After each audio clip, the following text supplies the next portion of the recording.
What's up, you guys? This is kind of like a personal video. Today, I want to talk about mental health, specifically my health. So, I'm bipolar, schizophrenic. I have OCD. I have anxiety, depression. I used to have PTSD and social. I used to have social anxiety too. So that's 7 things: PTSD, social anxiety, depression, anxiety, OCD, bipolar, schizophrenia. And what I've learned from all of this, after going through everything, like I went to the mental hospital 13 times my whole life, probably 14 times. And over there is pretty cool. I like it, but it's boring as hell. But the only thing you do over there is eat, lay down, go to groups, listen to music, and listen to the radio on the headphones. You can bounce. I would just walk around up and down, bouncing a ball, listening to music, having delusions and more delusions. One time I drank toilet water for 2 seconds so that I could be king. And one time I was banging my head against like a table in my room because I had the delusion that my pastor was talking to me, telling me to bang my head. So because and then the pastor inside my head, he was telling me to bang my forehead on the table because he said I was hurting my brother, that I've been hurting my brother forever, and that he's gonna come and kill me. So just bang my head, and I don't even know what I did. The pastor in my head was just judging me. You sinner, bang your head for what you did for what you did with your brother. Bang, go to hell, like bang your head because you treated your brother bad. I'm like, what the heck? I didn't do shit. And but the scariest mental illness out of all of them is social anxiety. Social anxiety is the scariest shit I've ever had in my entire life. It's more scary than OCD, more scary than schizophrenia, more scary than PTSD. But yeah, I got PTSD because my first girlfriend, she left me. I was in Mexico, she was over here. We were together 4 months here in the U.S. and then 4 months I went to Mexico, and I was there for 4 months. And then she broke up with me, and I felt like every time I thought about her, I would just feel super dark, like super scared, super dark. I would feel like she was a goddess and I was a piece of shit. And I would compare myself to her. I would be like, oh, look at her, she's so popular. She's such a bad girl. She got a big fat booty. Everything about her is cool. Um, but right now I have OCD. But I'm starting to get over it. I'm starting to get over it. Like one time I was counting the checks, right? The checks, my brother's checks, like where you get the money, and I counted it like 11 times. I counted it one, two, three. Oh, let's start over. 1, 2, 3, 4, 5, 6, 7, 8, 9, 10. Okay, cool, cool. Wait, I don't think I counted wrong. I counted it wrong. I counted it wrong. So you count again, you count again, you count again. And last night, it got me really bad. I thought that I went to cut the grass, so I opened the gate to get the lawnmower, and then I closed it. And then at night, I was like, oh, what if I didn't close it that well? And then the gate opens, and then all the dogs. When my mom takes the dogs out, they're gonna come out and leave. Um, and then when I went to check the gate, I came back home inside the house, and then I went to my room, and I thought, oh, I didn't lock the door. Somebody's gonna come in through. Somebody's gonna come through the door. So I went and checked it, and I recorded it on my phone. Here's me locking the door, putting the lock and everything, and then I went to my room, and then I was like, I don't know if I left my key in the key thing. So I went downstairs one more time, and I found it. It was there. It was there. And then I was like, I also opened the front door to smoke a cigarette like 40 minutes before everything happened. And then I was like, oh, what if I left it open? So I went downstairs and I locked it. Guys, so both of the doors were already locked and closed. All I did was I went there and I recorded it, and I recorded me locking it again. That's just a lot of stuff like that. Like when I was in martial arts, I would sign in, and then 1 minute and 30 seconds, I will come back, and I would say signed in, and then I will go back, and while they're teaching us everything, I will run to the iPad, and type my name, and then it says registered, and then the fourth time I came, the guy was like, hey, I already did it for you. I was like, okay, so that helped me stop that at that moment. By the way, I'm gonna link a video down in the description. A link in the description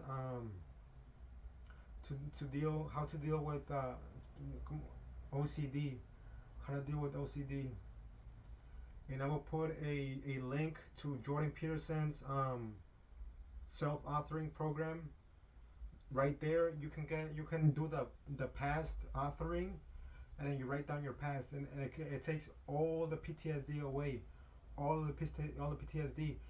I was 14 when my girlfriend left me. No, I was 13, and then 5 years later, I would still cry. I would still feel sad and dark and painful. I would skip work 3 days in a row, and that's all I would do all day, every day. Just stare at the ceiling, blink, and think about it more. That's PTSD. And yeah,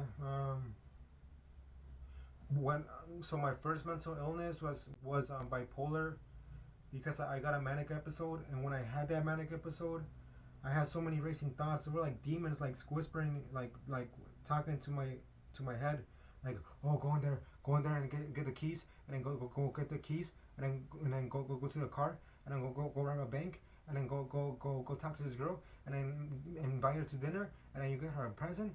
It was like fucking thoughts, like demons, like racing, and I couldn't sleep like for like the the for like the whole night. I couldn't sleep, and then the second night I only slept like 5 hours, or like 5 hours, and then I started meditating. When I would lay down, I would meditate for like an hour and a half or an hour, and then I would fall asleep. But when I was manic, I had so much energy, so much energy. I felt like I was in heaven. Mania is like bipolar is like this. They go down all the way up, and then it goes all the way down. And I felt like I was in heaven. And I was a little more disciplined too. I would read every day, like for like 40 minutes. No, like 30 minutes, not 40 minutes. I would read 40 minutes, and I would read fast too. And I'm gonna put a link down below of Jordan Peterson talking about social anxiety. So the way to get rid of social anxiety and OCD is that you have to expose yourself. You have to feel like the fear. You have to battle it, not battle it, but like you have to confront it. You have to feel it. You have to expose yourself, and then you get braver, you get stronger, and you feel better. So I've been suicidal too. I would just feel like I was burning. Every second was like 1,000 years, and I felt a lot of pain, and I was crying all the time. And then I called the suicide hotline. I was like, I want to kill myself. Like I really had a big fantasization of me just cutting my throat. And then the guy was like, do you have a plan? I was like, no. I just want to go to the kitchen and cut my throat. He was like, oh, we only help people that have plans. I'm like, okay, then bye. And then I went to the hospital because my chest would hurt. I think it was acid reflux.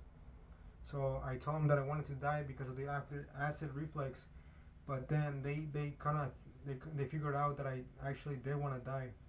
So I stayed there, and I had social anxiety. It was really, really bad. But now, before the social anxiety, like I was really shy, like really, really shy.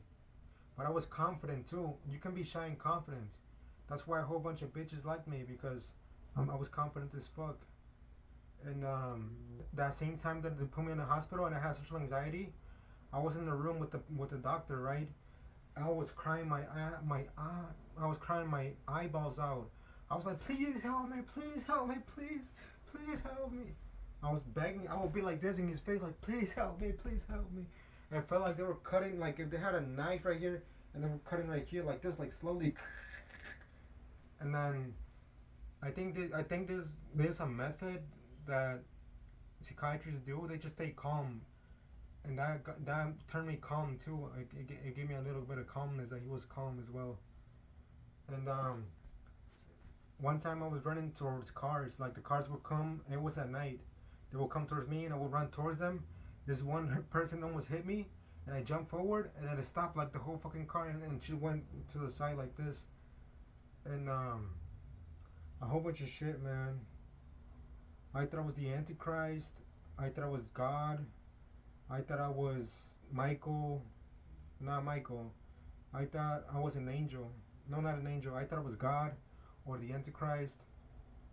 I thought I had 1,000 women. I thought that everybody, like, I thought that people want to go to hell instead of like getting sent there, and they're gonna like they want to be there, you know. And yeah, that's. But what I've learned through all of this, what I learned from all of this is that there's always a way out. Like the Bible says, "Come to me, and I will give you rest. For my yoke is easy, and my burden is light." What I learned from this is that there is always a chance for a better day. You know what I'm saying? Sorry. Damn, shut the fuck up, bitch. Damn. But what I learned from this is that don't give up. There's days ahead that are good. Every day is a new opportunity. Every day could be a better day. Every day could be a good day. That's what I learned from this. And I lost all my friends. I lost all my friends. I didn't talk to my family because I have social anxiety. The scariest thing ever. And that's what social anxiety does. It makes you isolate from everybody, your loved ones, your friends, your parents, everything. So what I will put I will put this on Facebook. I will put like a status, like, oh, I want to eat Burger King, and then on the comments I will be like, why do you want to eat Burger King? And then I will reply to that I will reply to that comment, oh, because I like their nacho fries. Or they don't even have nacho fries. I'm just looking at an example. And then I will put like porn videos, like porn sites, and I will call people bitches and shit. And I will live stream myself, just like looking at the camera. I got a little, not that much, like for like 14 seconds. I was just like this, just looking at the iPad, and here's the camera, and like I'll put it up and then put another one up. And yeah, I don't have friends now. I do have one, but we only hang out like once every 3 months or once every 2 months. But yeah, you guys, never give up. Remember, there's always an opportunity for a better day. There's always every day is an opportunity for a better tomorrow. There will be good days. Just know that there will be good days. Alright, guys, peace out.